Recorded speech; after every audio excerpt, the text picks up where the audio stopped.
এখানে আয়াতুল্লাহ খমিনীর একটি কথা আমার মনে পড়ে, কি সাহস তার!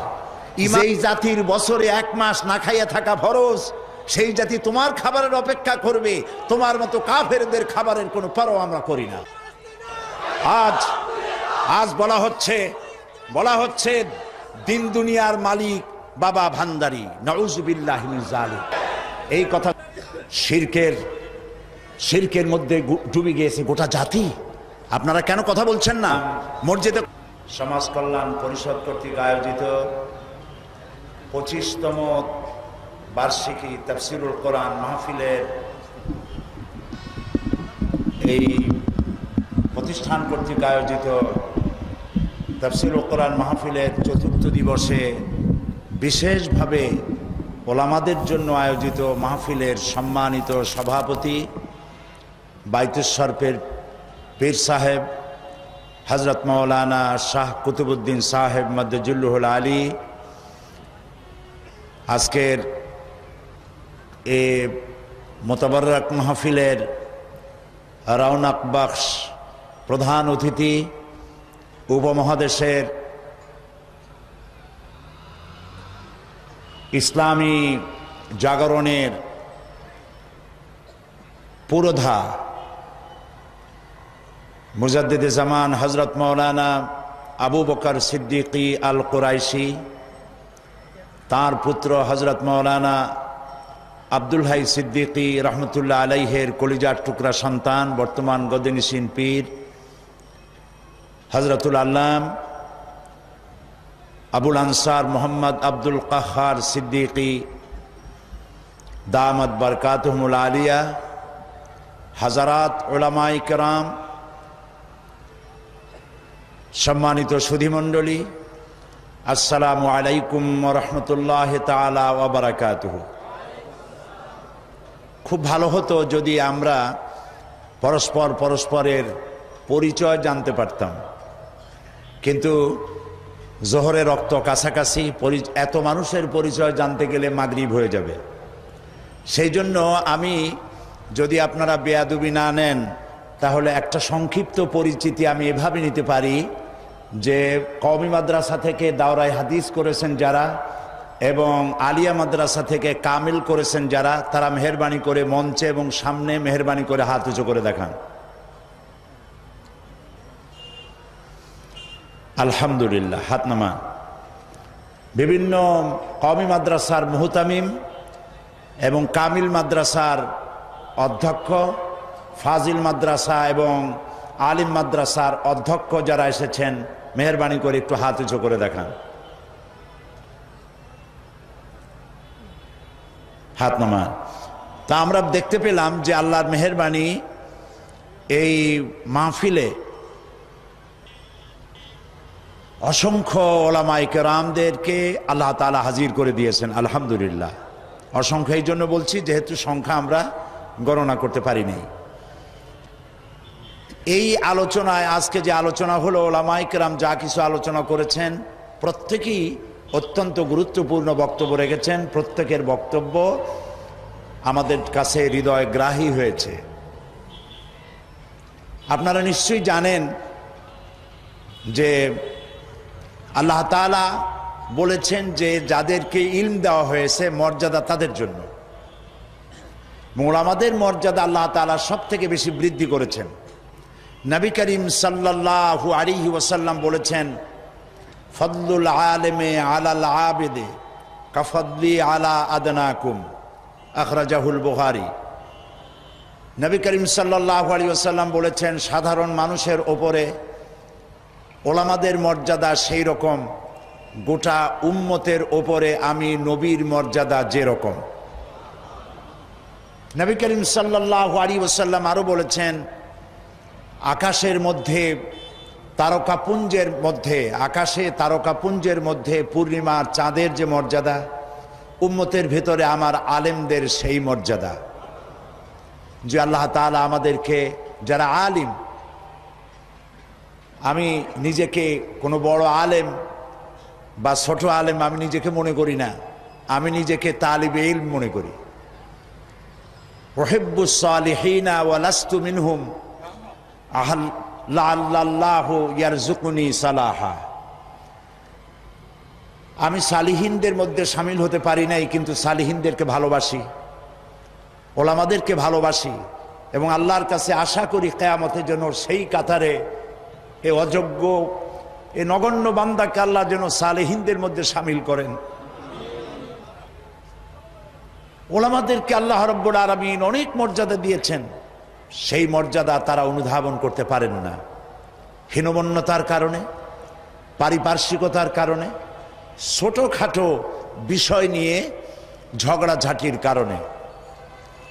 নইলে ইতিহাস সাক্ষী, সেই ব্রিটিশ খেদাও আন্দোলন থেকে শুরু করে 2001 সালের 1 অক্টোবরের নির্বাচন পর্যন্ত ওলামারা যেখানে ঐক্যবদ্ধ হয়েছে সেখানেই বিজয় এসেছে। আমরা লক্ষ্য করে দেখেছি, আফগানিস্তান যুদ্ধ করল রাশিয়ার সাথে, এটি একটি অসম যুদ্ধ ছিল।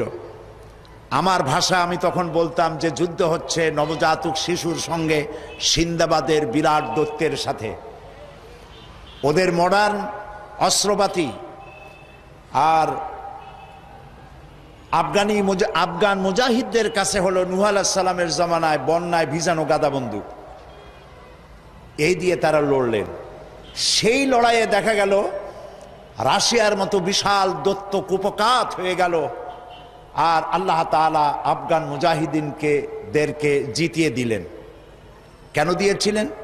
কারণ যুদ্ধ যখন লাগলো তখন সবাই পালানো শুরু করলো। ওই দেশটা জঙ্গল আর পাহাড় দিয়ে ভরা, সব পাহাড়ে জঙ্গলে সব পালাতে শুরু করলো।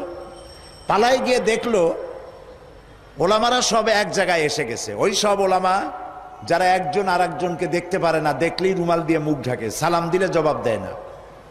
ফতোয়া দিয়েছিল সে কাফের 5 কারণে, উনি কাফের 3 কারণে, আর উনি কাফের 17 কারণে।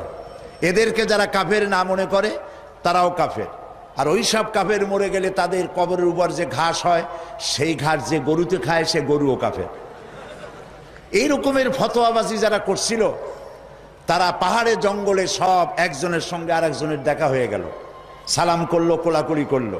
ব্যাপারটা ছিল এরকম, একজন বলছিল যে আমার ছেলেরা গেল মামু বাড়ি, মেয়েরা গেল নানা বাড়ি, বউ গেল তার বাপের বাড়ি, আমি গেলাম আমার শ্বশুর বাড়ি, যাই দেখি আমরা সব এক জায়গায়। এখন জঙ্গলের ভিতরে গিয়ে আলেম ওলামা, সুন্নি বেদাতি, এইটা সেইটা সব এক জায়গায় হয়ে গেছে, কোলাকুলি শুরু হয়েছে। বলল যদি এই কোলাকুলি আগে করতাম তাহলে তো রাশিয়ার ভূত আমাদের ঘাড়ে চড়তে পারতো না। সুতরাং 9 বছর যুদ্ধ চলল। এই 9 বছরের অসম যুদ্ধে ওলামাদের ঐক্যের কারণেই আল্লাহ পাক আফগানের মুসলমানদেরকে ইসলামী রাষ্ট্র প্রতিষ্ঠার সুযোগ করে দিয়েছিলেন। আবার যে পতন ঘটল, তাও মুজাহিদ আলেমদের মধ্যে যখন তাফরিকার সৃষ্টি হলো, ইখতিলাফ তৈরি হলো, একে অপরকে সন্দেহ করলো, দেখতে পারলো না, ভালো লাগলো না, সালাম কালাম করলো না, আবার কপাল পুড়লো, আবার বুশ এসে এদের হুশ নষ্ট করে দিল। আফগান আবার চলে গেল আরেকজনের দখলে। ঠিক এমনি করে ইরানের মুসলমানেরা, তাদের সাথে আমাদের আকীদার অনেক বেশকম আছে, কিন্তু তারা যখন ঐক্যবদ্ধ হলো, ইরানের ওলামারা, আয়াতুল্লাহরা যখন ঐক্যবদ্ধ হলেন, তখন আমেরিকার মতো বিরাট পরাশক্তিকে তারা প্রধানত করে ইসলামী রাষ্ট্র, তাদের ভাষায় তারা ইসলামী রাষ্ট্র প্রতিষ্ঠা করতে সক্ষম হয়েছে এবং আমেরিকাকে প্রধানত করেছে। এখানে আয়াতুল্লাহ খমিনীর একটি কথা আমার মনে পড়ে, কি সাহস তার! ইমান আকীদা যাই থাকুক, আকীদার প্রশ্নে আমরা আপোষ করব না, কিন্তু এই কথাটা তো বলতেই পারি। যখন আমেরিকা তাকে বলেছিল যে আমার দূতাবাস থেকে যে 56 জনকে গ্রেফতার করা হয়েছে আমেরিকান, এদেরকে ছেড়ে দাও, তা না হলে তোমার খাদ্য রসদ আমেরিকা থেকে যত সাহায্য যায় সব বন্ধ করে দেওয়া হবে। আয়াতুল্লাহ খমেনি জবাব দিয়েছিলেন আমেরিকান প্রেসিডেন্টকে, তুমি কারে খাবারের ভয় দেখাও? যেই জাতির বছরে 1 মাস না খাইয়া থাকা ফরজ, সেই জাতি তোমার খাবারের অপেক্ষা করবে? তোমার মতো কাফেরদের খাবারের কোনো পরোয়া আমরা করি না। মুসলমানেরা যখন ঐক্যবদ্ধ হয়েছিলেন, আল্লাহ তাদেরকে বিজয় দান করেছিলেন সেখানে। ঠিক এমনি করে পাকিস্তানে যখন সর্বশ্রেণীর ওলামায়ে কেরাম মুত্তাহিদায়ে আমল, মজলিস মুত্তাহিদায়ে আমল এ নাম করে যখন একটি সংগঠন কায়েম করলো, সমস্ত ফেরকার মক্তবায় খেয়ালের সমস্ত আলেমরা যখন ঐক্যবদ্ধ হলো, পৃথিবীকে অবাক করে দিয়ে ইসলামী শক্তি সেখানে বিজয় লাভ করলো। ঠিক অনুরূপভাবে বাংলাদেশ বিগত সরকার এইখানে অত্যাচার করেছে আলেমদের উপরে, এবং সবচাইতে বেশি দুশ্মনী করেছে তারা আলেমদের সাথে। আলেমরা ছিল তাদের জীবনের দুশ্মন। যে কবি তার কবিতার মধ্যে লিখেছে, ফজরের নামাজ যখন, ফজরের আজান যখন শুনি মনে হয় যেন বেশ্যা তার খরিদ্দার ডাকতেছে। নাউজুবিল্লাহ। এই যে কবি, যে মুশরিক, নাস্তিক, মুরতাদ কবি যখন এই কবিতা পড়লো, লিখলো, তদানীন্তন প্রধানমন্ত্রী তাকে ডেকে নিয়ে জাতীয় প্রধান কবি হিসাবে তাকে পুরস্কৃত করলো। আর যে লোকটি হাদিস পড়ালো, 50 বছর ধরে হাদিসের ছাত্র বানালো দেশ জুড়ে, সেই শাইখুল হাদিসকে গ্রেফতার করে চোর আর ডাকাতদের মধ্যে রেখে দিল। বিনা কারণে 252টি মাদ্রাসা তারা বন্ধ করে দিল। এগুলি কি বানায় বললাম? এই মঞ্চে বসে আমি বলেছিলাম তাদের আমলে, নিশ্চয়ই আপনাদের মনে থাকার কথা, গারাঙ্গিয়া মাদ্রাসারে ভুয়া মাদ্রাসা বানাইছিল তারা। আমি বলেছিলাম গারাঙ্গিয়া মাদ্রাসা যদি ভুয়া হয় তাহলে তুমি সরকার, তুমিও ভুয়া সরকার। 252 মাদ্রাসা বন্ধ করে দিল। এবং 1 জানুয়ারি তাদের বিদায়ের বছর, 1 জানুয়ারি থেকে নিয়ে 30 জুন পর্যন্ত পাবলিক সিকিউরিটি অ্যাক্ট, জননিরাপত্তা আইনে মাদ্রাসার ছাত্র এবং শিক্ষক আর আলেম ওলামাদের 26,000 আলেমদেরকে গ্রেফতার করে কারারুদ্ধ করে তাদের উপরে নির্যাতন করেছিল। আলেম হলো তাদের দুশ্মন, আলেমদের নাম সহ্য করতে পারে না। আর নাস্তিক, মুরতাদ যারা, বুদ্ধিজীবী নামের মুরতাদ যারা, এরা তাদের কলিজার টুকরা মাথার উপর উঠায় রাখে। আর আলেম সহ্য হয় না, মাদ্রাসা সহ্য হয় না। সমস্ত কওমি মাদ্রাসাগুলি হরকতুল জিহাদ বানাবার, বোমা বানাবার আড্ডাখানা বলে তারা বলেছিল, প্রচার করেছিল। বাইতুল মোকাররমের মসজিদের ভিতরে ঢুকে মুসল্লিদেরকে পিটাইয়া মসজিদে মুসল্লিদের রক্ত দিয়ে লাল করে দিয়েছিল মসজিদকে। এগুলি বানানো কথা? এই সব অত্যাচারে অত্যাচারিত হলো দেশের জনতা, বিশেষ করে আলেম ওলামা। আমাদের মাথায় যে টুপি, এই টুপিটা কার? ফুরফুরা পীর সাহেবের টুপি? শর্ষিনার টুপি? জামাত ইসলামের টুপি? কার টুপি? নবী করিম সাল্লাল্লাহু আলাইহি সাল্লামের দেওয়া উপহার মুসলমান পুরুষদের জন্য টুপি। সেই টুপিকে কুত্তার মাথায় পরিয়ে পোস্টার ছেপে শহরে বন্দরে সর্বত্র তারা ছড়িয়েছিল। সেই যন্ত্রণা সহ্য করতে না পেরে দেশের সমস্ত ওলামায়ে কেরাম ঝুঁকি নিলেন, জীবনের ঝুঁকি নিলেন। চাকরি চলে যায় যাক, ঈমান যেতে দেব না। ঐক্যবদ্ধ হয়ে গেল সারা বাংলাদেশের আলেম ওলামা, পীর বুজুর্গ, এবং ঐক্যবদ্ধ হয়ে তারা আন্দোলন শুরু করলো। আল্লাহ তাআলা ওলামাদের ঐক্যের কারণে 4 দলীয় জোটের বিশাল অভূতপূর্ব বিজয় দান করে দিলেন। আজকে এই বিজয়কে ধরে নিয়ে আমাদেরকে ঐক্যবদ্ধ হতে হবে। ঐক্যবদ্ধ হওয়ার কথা এখানে অনেক এসেছে, কিন্তু কিভাবে ঐক্যবদ্ধ হব সেই কথা আমাদের অনেকের কাছে জানা নাই। কিভাবে ঐক্যবদ্ধ হব? আমি হযরত মাওলানা মুফতি সাঈদ আহমদ সাহেব, ওস্তাজুল আসাতিজা, আমি যা বলতে চাইছিলাম, এমনি আমি ফকির মানুষ, আমার ঝুলি খালি, আমি যা বলতে চাইছিলাম তা অনেক তিনি বলে ফেলেছেন। এখন আমি ফকির মানুষ, কি বলবো আল্লাহই জানে। তিনি যে কথাগুলি বলেছেন অত্যন্ত গুরুত্বপূর্ণ কথা বলেছেন।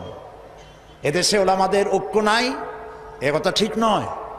ওলামাদের ঐক্য বহুলাংশে প্রতিষ্ঠিত হয়েই গেছে, আলহামদুলিল্লাহ। এখন আগের মতো অত ফতোয়াবাজি নাই, এখন ঐক্যের প্ল্যাটফর্ম গড়ে উঠতেছে, আলহামদুলিল্লাহ বলি। মার এসেছে পৃথিবী জুড়ে, মারের চোটে ঐক্যবদ্ধ হওয়াই লাগবে। বুশ মারা শুরু করেছে, এ মার আমাদের পাওনা ছিল। এটা আসতে বলতেছি, আপনাদের কানে কানে বলতেছি। বুশের আশা খারাপ হয় নাই, আশা দরকার ছিল। ওমা আসাবাকুম মিন মুসিবাতিন ফাবিমা কাসাবাত আইদিকুম। মার খাইতেছো 2 হাতের কামাইয়ের কারণে। একজনে বিবাহ করছিল, কিন্তু বউ তার কাছে আসে না। 1 মাস, 2 মাস, 3 মাস চলে যায়। বেচারা খুব অসহায় হয়ে পড়ল। এত টাকা খরচ করলাম, তারপরে তাবিজের শরণাপন্ন হলো, দোয়ার শরণাপন্ন হলো, কোনো কাজ হয় না। সর্বশেষ এক বুজুর্গ ব্যক্তির কাছ থেকে চিনি পড়া নিয়ে পানের মধ্যে ঢুকাইয়া খাওয়াইছে। রাত দুপুর 2:30-3টা বাজে হঠাৎ করে বউ গলা জড়ায় ধরছে স্বামীর। স্বামী বলছে যে আল্লাহ, এই শেষের হুজুরের চিনি বড়া কামে লাগছে। বউ কয় যে কি এর চিনি বড়া কামে লাগছে, ঘরে চোর ঢুকছে তাই ভয়তে গলা জড়ায় ধরছি। বাড়িওয়ালা বলতেছে, স্বামী বলতেছে, আয় চোর, मैं तुझे खैर मकदम कहता हो, तू हर रोज मेरे घर पे आया कर। তুই আমার বাড়িতে রেডিও, টেলিভিশন, ফ্রিজ যা আছে সব নে, প্রত্যেক দিন আসবি, তাহলে আমার প্রিয়াকে আমার গলার সাথে পাবো। কাজী বুশ আর আসার কারণে আর যাই হোক, একটা কাজ তো হয়েছে, পৃথিবীর 130 কোটি ঘুমন্ত সিংহ জাগ্রত হয়েছে আল্লাহু আকবার বলে।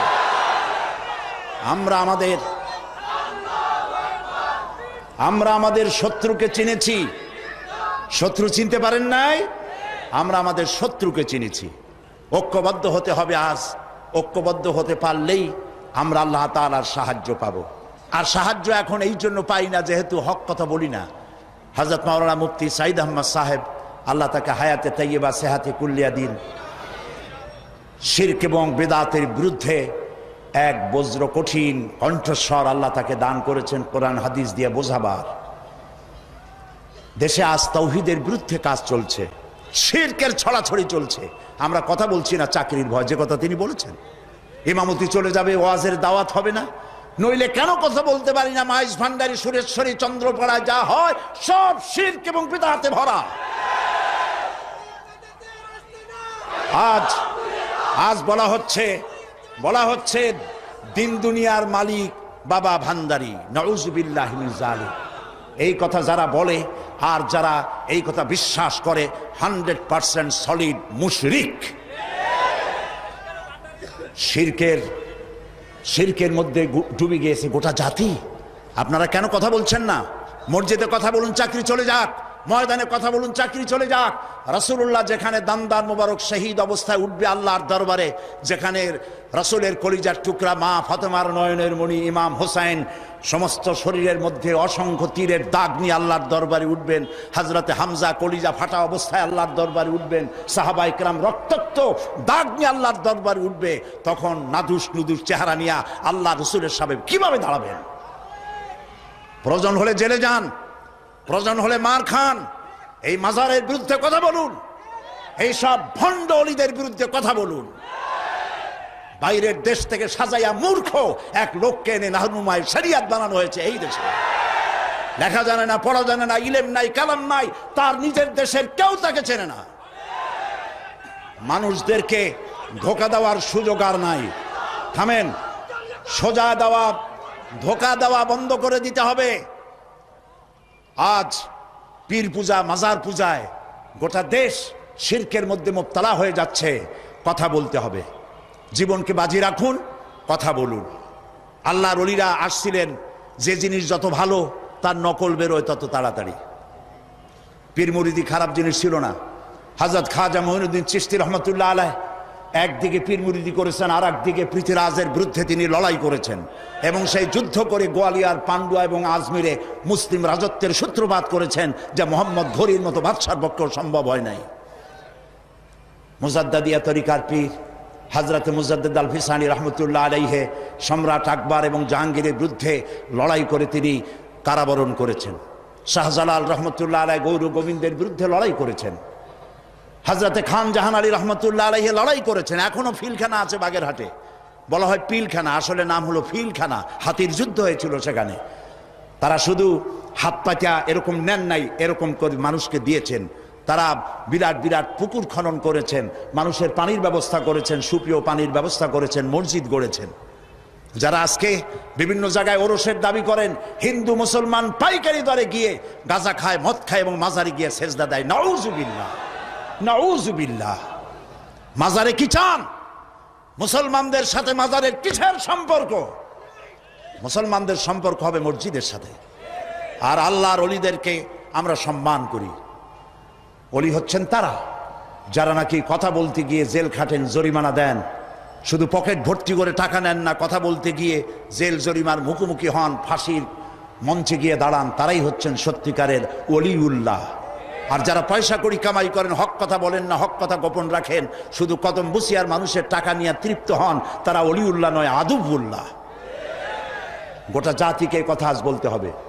আমাকে লোকেরা বলে, মাঝে মধ্যে বলে যে উনি পীরের বিরুদ্ধে কথা বলে। না, আমি ওই সব ব্যবসায়ী পীরের বিরুদ্ধে কথা বলি যারা মানুষের ইমানকে হরণ করে। আমি ফুরফুরা সরসিনার বিরুদ্ধে কখনো কথা বলিনি, যেহেতু তারা শিরক এবং বেদাতের বিরুদ্ধে। এই পীর সাহেব আমার পাশে বসে আছেন, ওনার দাদা, ওনার বাবা আমার বাপ চাচার পীর। আমার চাচা ফুরফুরার হজরত মুজাদ্দিদে জামান হজরত আবু বকর সিদ্দিকী রহমতুল্লাহ আলাইহির খলিফা ছিলেন। আমার আব্বা এবং আমার চাচার বহুত মুরিদ আছে আমাদের এলাকায়। উনি নিজে পত্রিকায় দিয়েছেন আমার নামে কেবলা ব্যবহার করা যাবে না। কেবলা তো একটাই, সেটা কাবা শরীফ। আল্লাহু কোন পীরের শিখানো আল্লাহু আল্লাহু জিকির করার চাইতে রাসূলুল্লাহর শিখানো সুবহানাল্লাহ, আলহামদুলিল্লাহ, আল্লাহু আকবার, এই জিকির বেশি করে করা উচিত। সুতরাং আমি পীর বিরোধী নই। যারা হক্কানি আমি তাদের পক্ষে, আর যারা ব্যবসা করেন আমি তাদের বিপক্ষে। সুতরাং আপনাদেরকে শিরক এবং বেদাতের বিরুদ্ধে কথা বলতে হবে। গেরা শরীফ এটা কি? ইয়া আব্দুল কাদের জিলানী সাইয়্যান লিল্লাহ, নাউযুবিল্লাহি মিন যালিক, এই সমস্ত পড়া হচ্ছে। হযরত আব্দুল কাদের জিলানী রাহমাতুল্লাহ আলাইহির নামে দরুদ বানানো হয়েছে। এই মঞ্চে আমি বলেছিলাম, আজকে যদি বড় পীর সাহেব কুতুবে রব্বানি মাহবুবে সুবহানি শেখ মহিউদ্দিন আব্দুল কাদের জিলানী রাহমাতুল্লাহ আলাইহি বেঁচে থাকতেন, এই গেরা শরীফ যারা করে জুতা দিয়া মুখের উপরে তিনি পিটাতেন। সুতরাং বেদাতকে ছেড়ে দিতে হবে, বেদাতের বিরুদ্ধে বজ্রকণ্ঠ হয়ে জীবন দিয়ে কথা বলতে হবে। তাওহীদের পক্ষে কথা বলুন, শিরকের বিরুদ্ধে আর বেদাতের বিরুদ্ধে কথা বলুন। সেই সাথে আমি 5টি কথা বলতে চাই যা আপনারা করবেন।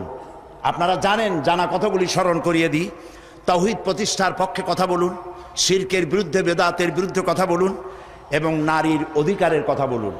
কারণ আজকে বলা হয় ইসলাম নারীকে পর্দার মধ্যে ঢুকাইয়া তাদেরকে অধিকার থেকে বঞ্চিত করেছে। না, পৃথিবীতে ইসলাম নারীকে যে অধিকার দিয়েছে, এই অধিকার পৃথিবীতে কেউ দিতে পারে নাই। পাশ্চাত্য নারীকে পুরুষ বানাইয়া নারীর অধিকার দিয়েছে, আর ইসলাম নারীকে নারীর মর্যাদায় রেখে পুরুষের সমান অধিকার দিয়েছে। আমি সে কথা আগামীকাল রাত্রে বলবো এখানে ইনশাআল্লাহ। সুতরাং নারীর অধিকারের কথা বলুন, অমুসলিম নাগরিকদের অধিকারের কথা বলুন। ইসলাম যে অমুসলিম নাগরিকদের ব্যাপারে কথা বলেছে, সাম্প্রদায়িক সম্প্রীতির কথা বলেছে, সে কথাগুলিও আপনারা বলুন। এবং নিজের জ্ঞানকে, এই সব কথা বলার জন্য নিজের জ্ঞানকে শানিত করতে হবে, নিজের জ্ঞানকে সমৃদ্ধ করতে হবে। কিতাবুত তাওহীদ পড়ুন, আকীদাতুত তাহাবিয়া পড়ুন। নিজে আকীদা কেমন হওয়া উচিত রাসূলের প্রতি, সাহাবায়ে কিরামদের প্রতি, এবং আল্লাহর ওয়াহদানিয়তের প্রতি, তার জাতের প্রতি আকীদা কেমন হওয়া উচিত, এসব কিতাবপত্র, হাদিস, কোরআন বেশি করে পড়ে মানুষের কাছে এই কথাগুলি আমরা যত বেশি বলতে পারবো ততই আমাদের জন্য কল্যাণ হবে। হাজারাত উলামায়ে কেরাম, যেহেতু নামাজের ওয়াক্ত সামনে, আমি আর কথা বলতে চাই না। যেহেতু আরও 2 জন মুরব্বী, আমাদের মুরব্বী, তারা সহি রাহনুমাই করেন জাতির, তারা কথা বলবেন। আমার বক্তব্য এখানে শেষ করছি এই কথা বলে, আসুন আমরা ঐক্যবদ্ধ হই, আসুন আমরা ঐক্যবদ্ধ হই। কেউ ঐক্যবদ্ধ হইলাম না, এটার কোনো দাম নাই। ঐক্যবদ্ধ হওয়ার জন্য আসুন তাওহীদের উপর ঐক্যবদ্ধ হই, খাতমে নবুয়তের আকীদার উপর ঐক্যবদ্ধ হই, শিরক এবং বেদাতের বিরুদ্ধে কথা বলি, একই সুরে বলি, একসাথে বলি, জীবনকে বাজি রেখে বলি। আল্লাহ তাআলা এই তৌফিক আমাদেরকে দান করুন। হাদা মা ইনদি ওয়াল ইলমু ইনদাল্লাহ আলাইহি তাওয়াক্কালতু ইলাইহি উনীব। ওয়াসসালামু আলাইকুম ওয়া রাহমাতুল্লাহি তাআলা।